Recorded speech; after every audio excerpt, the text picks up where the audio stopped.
I'm going to go over 3 examples of using while loops in JavaScript. We've been using for loops, and so here I have a very simple for loop that will count from 1 to 5, and actually I've already run it. You can see the output, x equals 1, 2, 3, 4, 5. Again, for loops have 3 parts. Start from here, so x starts at 1.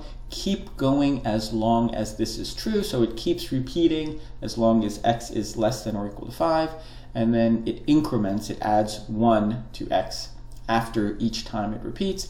So here I have a document.write, it says the value x, it says x, and then it says the value of x, right? Everything in quotes prints out literally. This is a line break, of course, and then it prints the value of x. So it writes 1, 2, 3, 4, 5. So I want to do the same thing using a for loop so you can see the difference. So here I have a for loop that is going to count, I just have it commented out. It's going to do the same thing. It's going to count from 1 to 5. Now, did I say while loop? I think I did. So I have a while loop that's going to do the same thing as the for loop that I had previously written. While loops are actually in some ways a little bit simpler. I'm just saying I want to keep going. I want to keep repeating while this is true. Or as long as this is true, I'm going to keep going through this while loop. Now, it's a little bit more work to do some things with a while loop than with a for loop. So, here I have to declare, if I want to count from 1 to 5, I'm declaring a variable x, I'm starting it at 1, and then I'm going to keep repeating as long as this is true. It's going to write out x and then the value of x. And then inside the while loop, you have to increment, I have to change the value of x. If I did not do this, I would get what they call an infinite loop. And I think it's obvious why. I'm starting x at 1, it's going to keep repeating as long as it's less than 5, but if I'm never increasing the value of x, it's going to keep repeating forever and ever and ever. This is going to happen to you. You are going to get stuck in an infinite loop.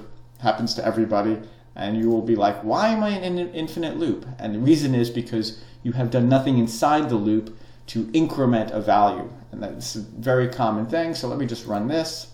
Well, it runs the exact same way as the for loop, and I could just change this a little bit just so you can prove that it's actually working correctly. So let me save it. Now this should count from 1 to 6.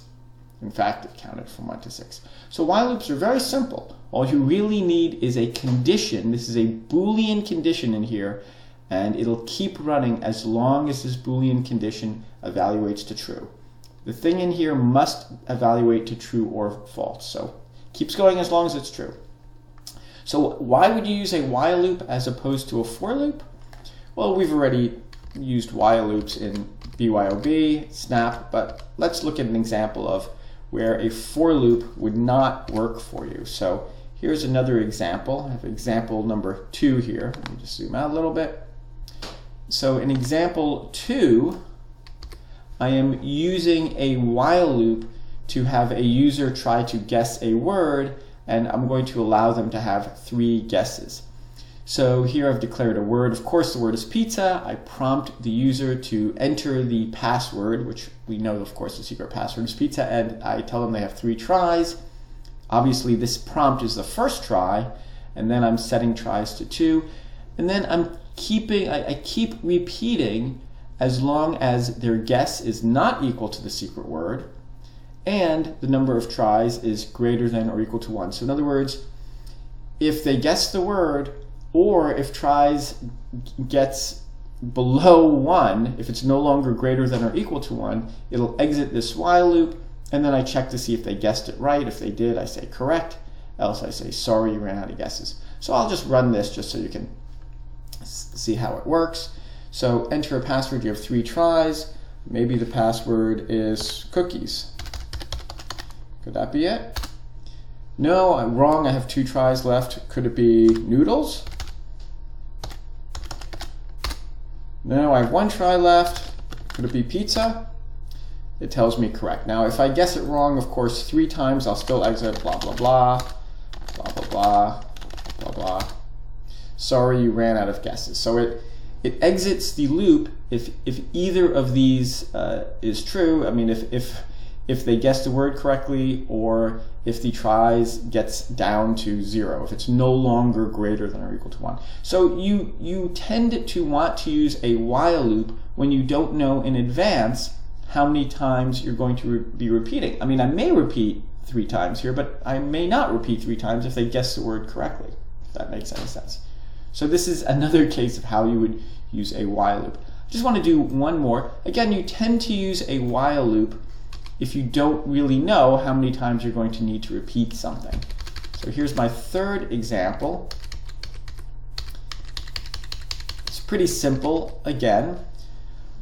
I'm just asking a user to enter a number. Now for some reason, I don't know why, but for some reason, let's say I want them to enter a number and it must be greater than 10.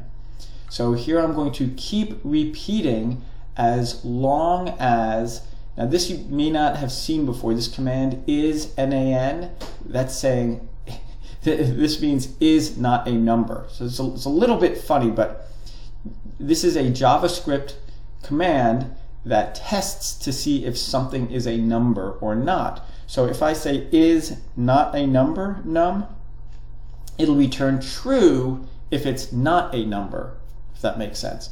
So I want to keep repeating as long as the thing that they're entering is not a number, or that number is less than or equal to 10. Remember, because I'm asking them to enter something greater than 10. So we'll give this a run and we'll see what happens. Please enter a number greater than 10. I don't know, 5. Invalid, enter a number greater than 10. Pizza. Invalid, enter a number greater than 10. Remember, it's testing to see if it's not a number or if it's less than or equal to 10. Finally, if I enter something greater than 10, I don't know, let's say 12, it says thanks. But this one will keep repeating forever and ever and ever until I enter something, just goes forever and ever and ever, invalid, invalid, invalid, until finally I enter a number greater than 10, and then it says thanks.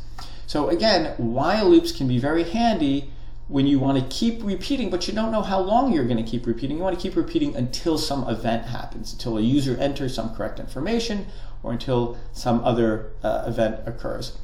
So I hope this makes sense. You've used while loops before in Snap, so it should be kind of familiar.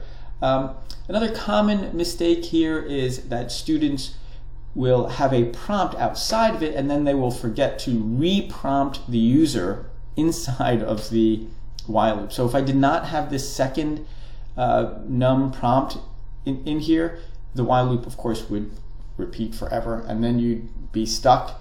At home, you can open a task manager and close a browser window, but at school, it's going to be a little bit difficult. You might not even have to log off if you're in an infinite loop. So write your code carefully. I hope while loops make sense, and good luck with your projects.